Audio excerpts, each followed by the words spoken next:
अस्सलाम वालेकुम, नमस्कार। मैं हूं शकील अहमद और आप देख रहे हैं न्यूज़ मैक्स। अभी जिस तरह से राजस्थान में इलेक्शन हुए, पंचायत इलेक्शन हुए और उसके बाद जिस दिन काउंटिंग शुरू हुई, हालांकि बैलेट पेपर से इलेक्शन हो रहे थे, काउंटिंग में तकरीबन 6 से 7 दिन लगे। पहले ही दिन बीजेपी के प्रकाश जावड़ेकर मीडिया के सामने आए और उन्होंने ये दावा कर दिया कि कांग्रेस को पूरी तरह से पछाड़ दिया है और बीजेपी इन सीटों पर जीत रही है। बाकायदा आंकड़े बता करके तमाम चैनलों पर आपने चलता हुआ देखा होगा। लेकिन उसके बाद जब फाइनल रिजल्ट आए वो क्या रहे वो किसी ने नहीं दिखाया, जिसमें बीजेपी तीसरे नंबर की पार्टी राजस्थान में बनकर सामने आई। इसी तरह से आपने कल किसी टीवी चैनल्स पर नहीं देखा होगा कि केरल में भी पंचायती इलेक्शन हुए थे और उसका जो रिजल्ट आया है वो किस तरह से बीजेपी को लोग नकारते हुए नजर आए हैं। बीजेपी की बुरी तरह से वहां पर हार हुई है। इसीलिए ना तो किसी टीवी चैनल पर यह खबर आपने चलती हुई देखी होगी और ना ही किसी बड़े अखबार में आज आपने फ्रंट पेज पर यह खबर देखी होगी कि बीजेपी किस तरह से वहां पर पूरी तरह से हार का सामना करना पड़ा है। हालांकि बीजेपी ने बड़ी अच्छी रणनीति वहां पर अपनाई थी। वो बीजेपी जो किसी भी असेंबली इलेक्शन में, वो बीजेपी जो किसी भी पार्लियामानी इलेक्शन में, या और अगर उत्तर प्रदेश की बात करते हैं जहां जहां पर पॉपुलेशन गैर मुस्लिमों की ज्यादा है, उन राज्यों में एक भी मुसलमान को या ईसाई को टिकट नहीं दिया जाता है। लेकिन केरल में जो रणनीति अपनाई गई वो चौंकाने वाली है। 720 सीटों पर मुसलमान और ईसाइयों को खड़ा किया गया। जी बिल्कुल, 720 सीट, जिनमें 500 सीटों पर ईसाइयों को और 220 सीटों पर मुस्लिम कैंडिडेट खड़े किए थे बीजेपी ने। लेकिन उसके बावजूद जो रिजल्ट आए हैं वो बताने के लिए काफ़ी है कि बीजेपी के लिए केरल में कोई जगह नहीं है। मैं आपको आंकड़े बताता हूं। जो रिजल्ट आया है, ग्राम पंचायत में लेफ्ट का जो पूरा अलायंस था उसको 515 सीटें मिली हैं, यानी सबसे बड़ी पार्टी।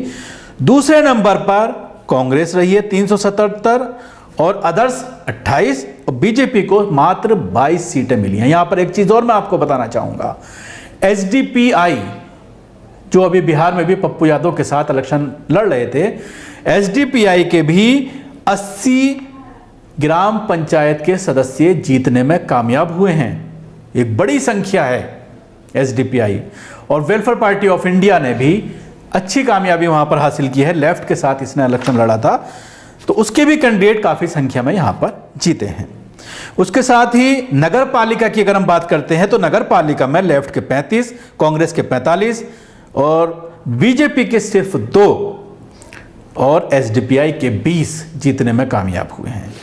जिला पंचायत की अगर हम बात करते हैं, जिला पंचायत पर जो कब्जा जमाया है लेफ्ट के 10, कांग्रेस के 4 और बीजेपी के 1 भी नहीं, 0-0, 1 भी नहीं जीता है। एसडीपीआई का 1 कैंडिडेट जीतने में कामयाब हुआ है। तो आप इससे अंदाजा लगा सकते हैं कि किस तरह से केरल में पूरी तरह से सफाया हो गया है बीजेपी का। और जिस तरह से रणनीति अपनाई गई थी कि मुसलमानों को और ईसाइयों को वहां पर उतार करके जो एक वोट बैंक है मुसलमानों का और ईसाइयों का जो वोट बैंक है उसमें कुछ न कुछ सेंध मारने की कोशिश की गई थी, क्योंकि बीजेपी के बारे में ये कहा जाता है और जो पूरी तरह से साबित भी हो गया है कि सत्ता में रहना चाहते हैं चाहे उसके लिए इन्हें कुछ भी करना पड़े। हर स्टेट में अलग अलग तरह की राजनीति अपनाई जाती है, हर स्टेट में अलग अलग तरह की प्लानिंग की जाती है। जिस तरह से बिहार को लेकर पूरी एक स्ट्रेटेजी बनाई गई जहां पर अमित शाह को पूरी तरह से वहां पर दूर रखा गया बिहार असेंबली इलेक्शन से। लेकिन बंगाल में अमित शाह जा रहे हैं।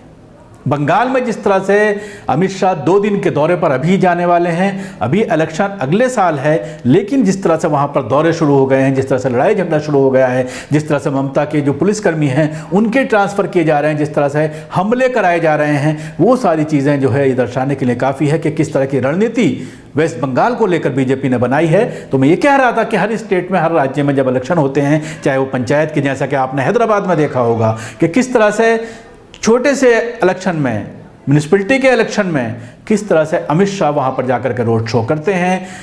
कई कैबिनेट मंत्री वहां पर पहुंचते हैं, नड्डा वहां पर पहुंचते हैं और पूरी तरह से वहां पर जिस तरह से खेल किया जाता है, जिस तरह से हिंदू मुस्लिम में बांट करके कहीं ना कहीं पर कामयाबी हासिल करने की कोशिश की जाती है। तो हर जगह अलग अलग तरह की स्ट्रेटेजी अपनाई जाती है। केरल में जो स्ट्रेटेजी अपनाई उसमें बीजेपी नाकाम हो गई। शुक्रिया। आपको हमारा प्रोग्राम कैसा लगा जरूर बताएं। हमारे यूट्यूब चैनल को सब्सक्राइब करना ना भूलें। इसके साथ ही बेल आइकन जरूर दबाएं। सभी अहम खबरों के लिए न्यूज़ MX को सब्सक्राइब करें, साथ ही बेल आइकॉन को जरूर दबाएं। लाइक, शेयर, कमेंट करना ना भूलें।